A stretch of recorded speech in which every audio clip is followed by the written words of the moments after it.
Dans cette vidéo, nous allons voir comment extraire un dessin à la ligne vectoriel d'une maquette 3D. Et ce qu'on voudrait avoir comme résultat, c'est pouvoir extraire un dessin comme celui-ci sur une feuille de travail où les éléments de la 3D sont en fait des lignes qu'on peut modifier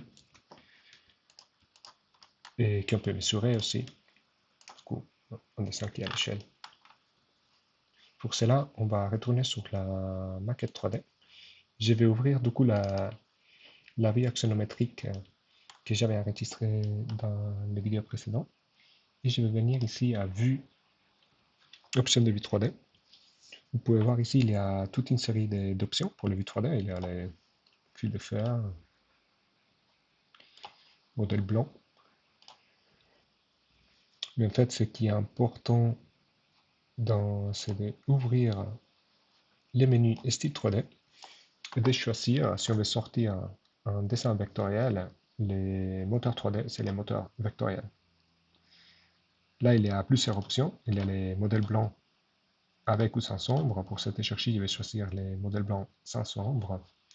Et ici, il y a aussi les différentes possibilités. Du coup, sortir un dessin en fil de fer, un avec les lignes cachées ou un autre avec toutes les surfaces. Pour cet exercice-là, je vais choisir celui des lignes cachées. Après, on peut faire un test juste de voir la différence entre les lignes cachées et celui avec les sombres. Là, je vais choisir celui-là. On a la vue 3D. Je vais tout simplement faire une sélection.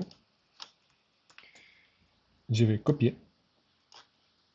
Et là, on a, du coup, on peut sortir soit comme si c'était un dessin, une image, ou ce qui nous intéresse ici, c'est les dessins à l'échelle avec les bords. Voilà. Là, il est copié. Là, je vais créer une nouvelle feuille de travail.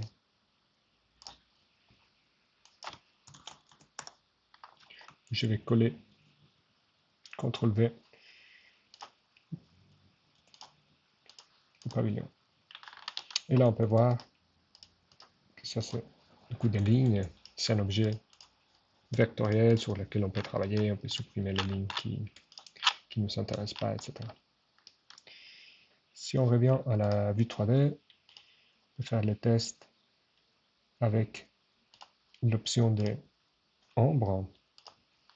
Ça nous permettrait en fait de couper, d'avoir les surfaces aussi. Je pense que ce n'est pas utile pour ce projet, mais ça pourrait être pour un autre. Je peux prendre bord de polygone. Et il va copier les mêmes dessins à l'échelle. Et je vais revenir à la même feuille de travail.